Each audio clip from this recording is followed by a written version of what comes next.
नमस्कार, मी कविता स्वागत करते माझ्या आजच्या छान आणि नवीन रेसिपीमध्ये। तर आज आपण बिना पाकाचे लाडू बघणार आहे, ते म्हणजे रव्याचे लाडू। रव्याचे लाडू सगळ्यांनाच आवडतात, पण ते करकरीत लागतात म्हणून नको वाटतात। तर चला आजचे लाडू बनवून बघा, अजिबात करकरीत लागणार नाही, खाताना खूप छान टेस्ट येईल। तर चला रेसिपीला सुरुवात करूया। इथं मी 2 वाटी रवा घेतलेला आहे, 1 वाटी अख्खी साखर घेऊन त्याला दळून घेतलेला आहे आणि अर्धी वाटी तूप घेतलेला आहे।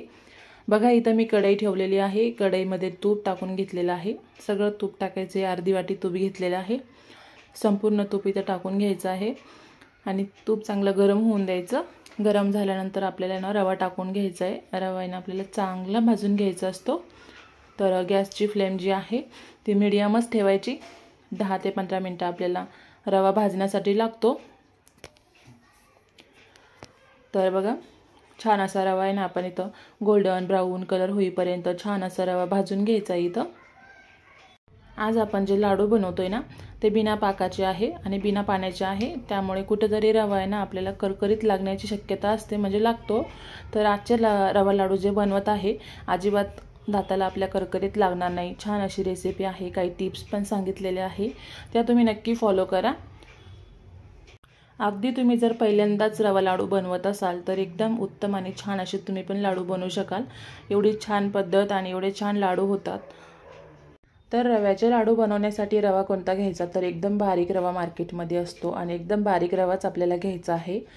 तर बारीक रवा आहे ना आणल्यानंतर त्याचं मेजरमेंट करणं महत्त्वाचं असतं। कोणतीही रेसिपी आपण बनवत असेल किंवा घरामध्ये आपण काही बनवत असेल तर त्याचं परफेक्ट मेजरमेंट असणं गरजेचं आहे, त्यामुळे सगळ्या गोष्टी व्यवस्थित होतात। मोजून मापून केलं तर कुठेही गडबड होत नाही आणि आपली जी काही आपण रेसिपी शूट करतो किंवा बनवतो तर ती एकदम परफेक्ट होते। एकूण 10 ते 15 मिनिटं आपल्याला लागतात हा रवा भाजून घेण्यासाठी आणि रवा आहे ना चांगला असा भाजून घ्यायचा आहे। असं आहे ना भाजून आपण जेव्हा रवा भाजत असतो ना त्याच्यामधून ऑटोमॅटिक असं थोडं तूप आहे ना रिलीज होतं आणि रवा जो आहे ना चांगला फुलतो। तर कमी गॅसवरती चांगला असा रवा भाजून घ्यायचा। इथं रवा चांगला भाजून झालेला आहे, गॅस मी बंद केलेला आहे आणि जी आपण अख्खी साखर घेतलेली आहे, अख्खी साखर घेऊन मग ती मिक्सरला बारीक करून घेतलेली आहे आणि त्यामध्येच मी वेलची टाकून वेलची पावडर पण बनवून घेतलेली आहे। तर बघा इथं मी ना पिठी साखर बनवून घेतलेली आहे, ताजी ताजी आहे, अगदी गाठी वगैरे काहीही नाही आहे। बाजारातून आपण जी पिठी साखर असतो त्याच्या गाठी वगैरे असतात, मग त्या गाठी वगैरे फोडण्यासाठी खूप टाईम जातो, त्यामुळे ना घरातलीच आपण साखर घ्यायची, मिक्सरला बारीक करून घ्यायची। इथं साखर टाकून घेतलेली आहे आता ही पिठी साखर। तर आता छान अशा याच्या गाठी वगैरे असले थोड्याफार तर त्या मोडून घ्यायच्या आहे आणि छान असं मिक्स करून घ्यायचं रवा आणि पिठी साखर। एक 10 मिनिटं लागतात हे सगळं मिश्रण मिक्स करण्यासाठी। तूप जर थोडंसं कमी वाटत असेल तर या स्टेजला पण तुम्ही थोडंसं तूप वापरू शकता, पण गरम करून थोडं वापरायचं। बघा छान असं आहे ना मिक्स करून घ्यायचं आहे। रवा गरम असल्यामुळे ना साखर आहे ना चांगली म्हणजे त्याच्यामध्ये मिक्स होते आणि छान असं त्याचं बाइंडिंग होतं, त्यामुळे ना मस्त असं गरम गरम रव्यामध्ये छान अशी साखर मिक्स करून घ्यायची आहे। मिश्रण गरम आहे, छान असं आपण आहे ना साखर रवा छान असं एकजीव करून घेऊया। बघा छान असं एकजीव झालेलं आहे आणि आता आपण याच्यावरती ना झाकण ठेवणार आहे। 15 ते 20 मिनिटासाठी आपण याच्यावरती झाकण ठेवून द्यायचं आहे। छान असं ना रवा प्रेस करून ठेवलेला आहे, तर गरम आहे आणि आता आपण याच्यावर झाकण ठेवू म्हणजे अशी वाफ दबून जाईल त्याची। एक अर्धा तास मी हे मिश्रण थंड होण्यासाठी ठेवलेलं होतं। छान असं थंड झालेलं आहे मिश्रण।